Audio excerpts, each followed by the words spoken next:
ناظرین کرام، نائکن group of colleges اپنے طلباء و طالبات کے لیے ایک ایسا پلیٹ فارم مہیا کرتا ہے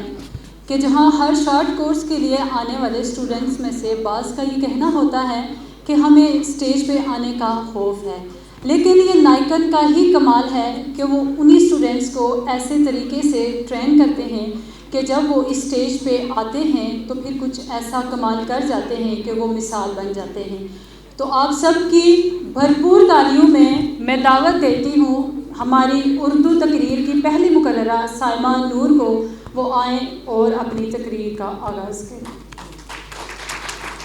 توحید کی امانت سینوں میں ہے ہمارے، آسان نہیں مٹانا نام و نشان ہمارا۔ سامعین محترم، عزیز ساتھیوں، السلام علیکم۔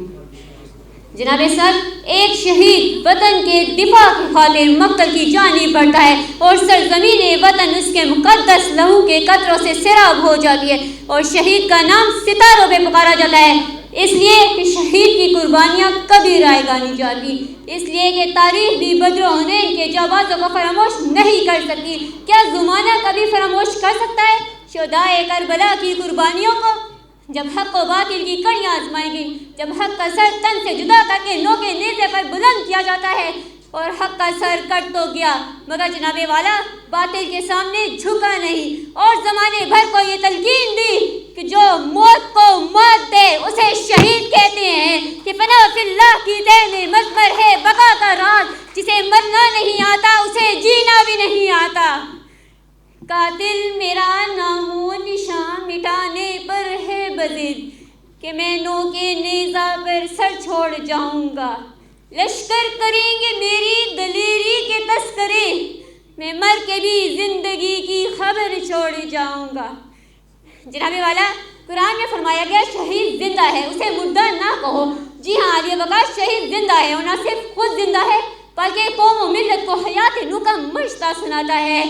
شہید اس شمع کی مانند ہے جو خود تو جل کے راکھ ہو جائے مگر شب تاریخ کو منور کر دے۔ شہید نام ہے عزم و ثواب کا، شہید نام ہے عزت و وقار کا، شہید وہ ہے جو جنون گردش کا رخ موڑ دے، شہید وہ ہے جو ظلم کے پنجے توڑ دے۔ جناب والا، بات چاہے غزوہ بدر کی ہو، احد کی یا خندق کی، اگر شہید نہ ہو تو اسلام کا نام و نشان مٹ جائے۔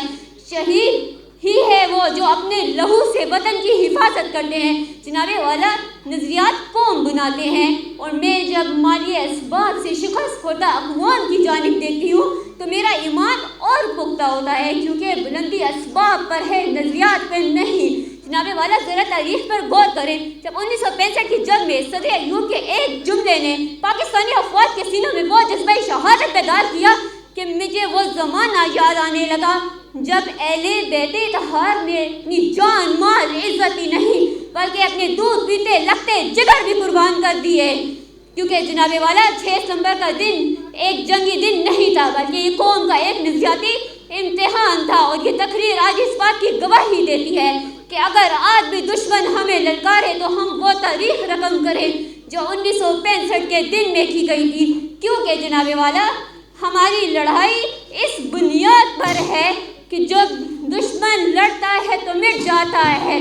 مسلمان لڑتا ہے تو اپنی جان دے کر ایک نئی زندگی کی ابتدا کرتا ہے۔